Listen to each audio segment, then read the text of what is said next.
Hello there, my name is Hydo and welcome to the Pantheon, where today we're getting into some Dungeons and Dragons spoilers.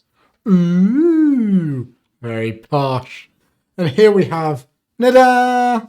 Sounds like that noise you make, you know, at a kid's party where the clown pops out of a box. Nadaar. Selfless Paladin. 3 mana for a 3/3. It's a legendary creature, it's a dragon knight, and it has vigilance. And whenever it enters the battlefield or attacks, venture into the dungeon. So enter the first room or advance to the next room. Interesting, and we'll get to what that means in a second. Other creatures you control get +1/+1 as long as you've completed a dungeon. So a nice little anthem as well. Really quite a cool commander, but let's have a look at the dungeons. Or at least one of them, and this is the main one I really want to focus on this deck.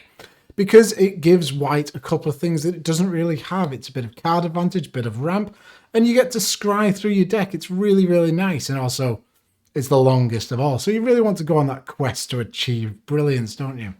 So, Dungeon of the Mad Mage is something that exists in your command zone. So, as soon as you enter the dungeon, you get this in your command zone, and you start at the top, up at the Yawning Portal. And every time you progress through it, whether you're attacking or it re-enters the battlefield, you move on to the next level. So, you go to the dungeon level, then the Goblin Bazaar, or the Twisted Caverns. So, you choose which way you go, and you can't go back up. So you can only go down, so eventually you'll get to the bottom of the Mad Wizard's lair and draw 3 cards and reveal them. You may cast one of them without paying its mana cost, which is pretty phenomenal. Nice little omniscience along with an ancestral recall. But to get there, we've got a few things to do. Yawning Portal, you gain 1 life. Dungeon level 1. Scry 1. Then you get a choice. You either go to the Goblin Bazaar, where you create a treasure token, or the Twisted Caverns, where target creature can't attack until your next turn. So pretty much every time I'm playing this card, I'd go down the Goblin Bazaar, you know, get a nice bit of ramp, and it's an artifact which might help us later with this sort of deck. Then the Lost level, you get Scry 2, nice bit of card selection in white there. Then you can either go to the Runestone Caverns or Muriel's Graveyard. So Muriel's Graveyard creates 2 1/1 Black Skeleton creature tokens. It's okay, you know, not the best, but Runestone Caverns exile the top 2 cards of your library. You may play them. So that includes lands. That's essentially a nice draw 2 there. And it's really good. It's what white needs. A nice bit of advantage. Then Deep Mines, Scry 3. Absolutely great. And then the finale, Mad Wizard's Lair. Really, really good. Very powerful. And there are 2 other dungeons that you could go down. But I'm going to really focus on this because I think this is the most powerful of them. Really, really cool mechanic, this whole dungeon thing. I like it, you know. It's a nice flavorful way to represent Dungeons and Dragons. If you like these videos, please do consider subscribing. I'm going to be making one of these for every single legendary creature ever printed. And there's a lot of them. And by God, more and more keep coming out. So it'll take a while, but I'll get there eventually. Moving on, let's have a look at the top 5. And in at number 5, well, it's History of Benalia. 3 mana for a saga, so it enters with a counter and moves on each one of your draw steps or just afterwards. Create a 2/2 white knight creature token with vigilance twice, and then knights you control get +2/+1 until end of turn. So this is really good because the anthem effect that our calendar gives us after we've completed a dungeon allows us to give all of our creatures +1/+1. So all of our tokens are going to get bigger. So tokens are a big focus here. But also our commander is a knight, so the knight synergies work absolutely fantastically. To go along with it, we've got Militant Angel, 5 mana for a 3/4 creature. Angel with lifelink and flying. When it enters the battlefield, create a number of 2/2 white knight creature tokens with vigilance equal to the number of opponents you attack this turn. So as part of this deck, enter the battlefield is going to be a little sub-theme because our commander triggers not only when it attacks, but when it enters the battlefield as well. So if we can flicker it, ooh, maybe that's good. And this is a wonderful card to flicker because not only is it a great flicker target, but it creates a little army of tokens as well. Really, really nice and works great with a knight theme. Decree of Justice is a 4 mana and double X sorcery. Create X 4/4 white angel creature tokens with flying. Now that's okay, you know, you're paying 6 mana for a 4/4. Not the best, but it has cycling for 3 mana. Cycling, you pay 3, discard this card to draw a card. And when you cycle it, you may pay X. If you do, create X 1/1 white soldier creature tokens. Instant speed, uncounterable, army in a can. And if our commander's giving +1/+1, there's a nice little buff to them as well. Then we got Captain of the Watch.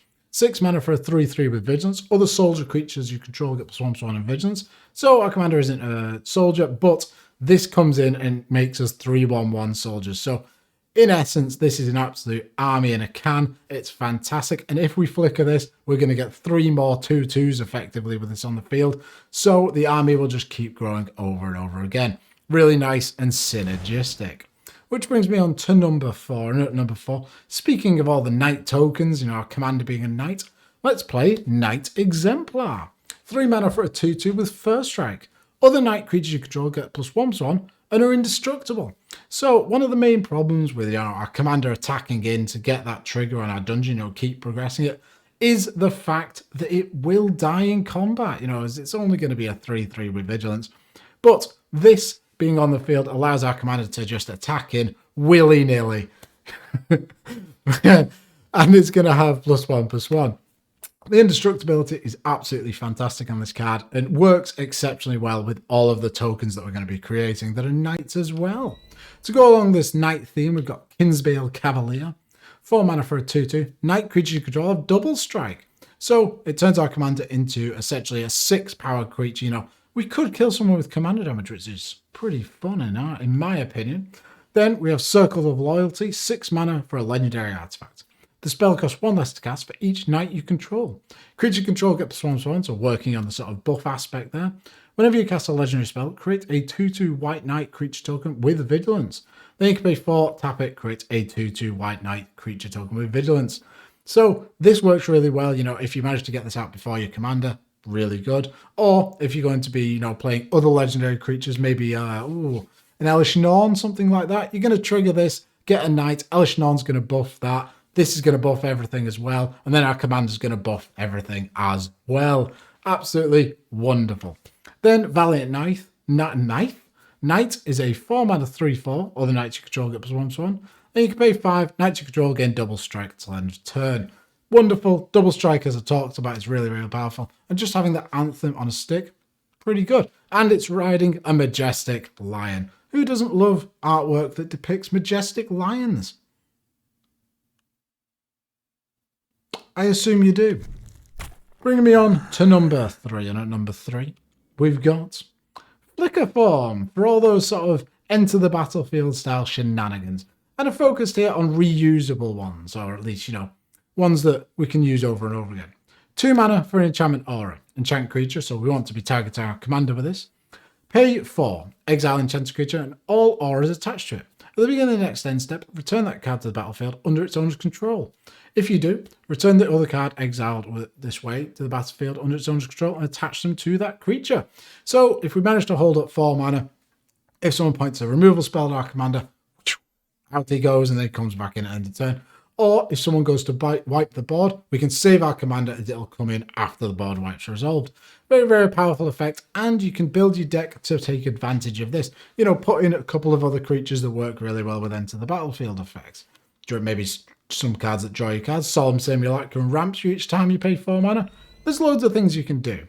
Then we've got Ephemerate, 1 mana for an instant, exile target creature you control, then return to the battlefield under its owner's control. Excellent for getting a trigger on our dungeon, and it has rebound, so which means you exile it and then you cast it from exile after during your next upkeep. Really, really good 2-use effect here, and it's really going to help us progressing through the dungeon.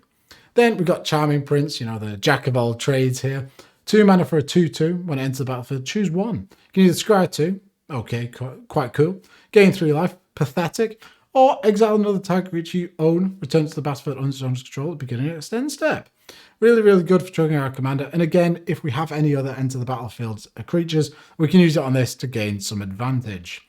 Finally, Conjurer's Closet. 5 mana for an artifact. At the beginning of your end step, you may exile a target creature you control. Then return that card to the battlefield under your control. So we just flicker it in and out, and we get whatever sort of advantage we're getting. Our commander progresses our dungeon. Solemn gets our land. Bing bang bosh. Thank you and good night.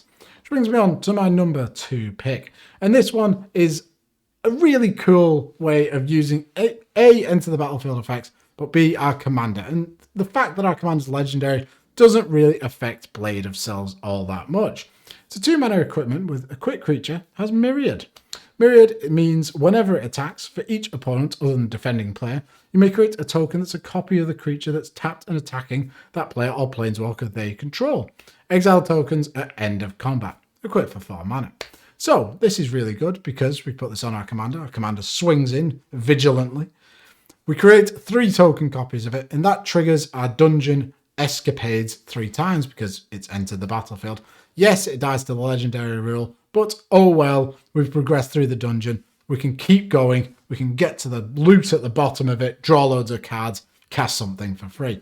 And the cool thing about this dungeon thing is, once you've done one dungeon, you can redo it. So you can just keep going through the dungeons over and over again. And Blade of Cells is a great way of doing that.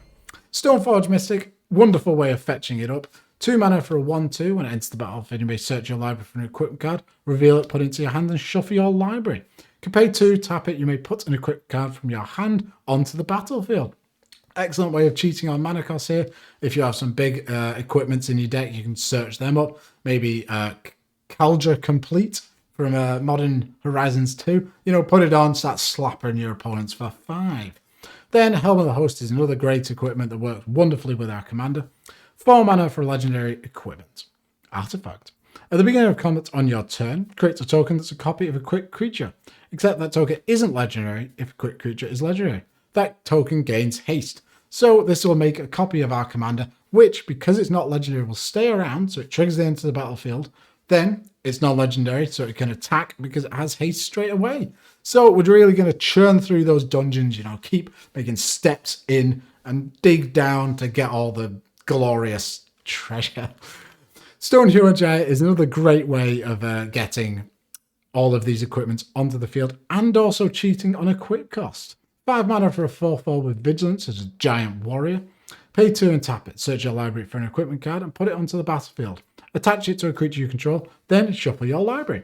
So before combat, you can search up either of them to put it on our commander.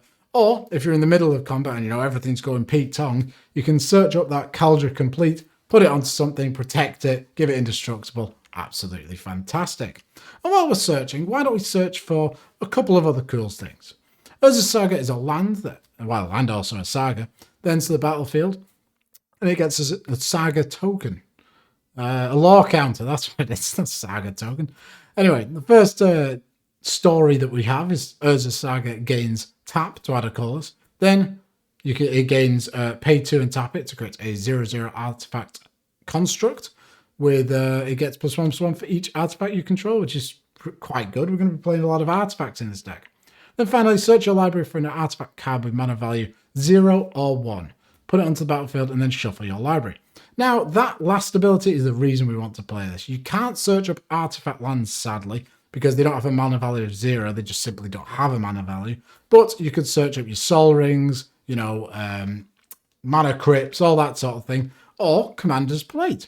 1 mana for an equipment, a quick creature gets +3/+3 and has protection from each colour that's not in your commander's colour identity. Equip commander for 3, equip generally for 5. So that's going to give +3/+3 and protection from blue, red, green, and black, which is pretty goddamn powerful, to be fair, for 1 mana. And we can search it up with Urza's Saga. Enlightened Tutor, quite an expensive card, but very, very good. 1 white for an instant, search your library for an artifact or enchantment card and reveal that card. Shuffle your library and put that card on top. So this just searches for the exact card you want at any given time. Which brings me on to my number 1 pick. And at number 1, we've got Magistrate's Scepter. 3 mana for an artifact. Pay 4, tap it, put a charge counter on Magistrate's Scepter. Tap it, remove 3 charge counters from it. Take an extra turn after this one.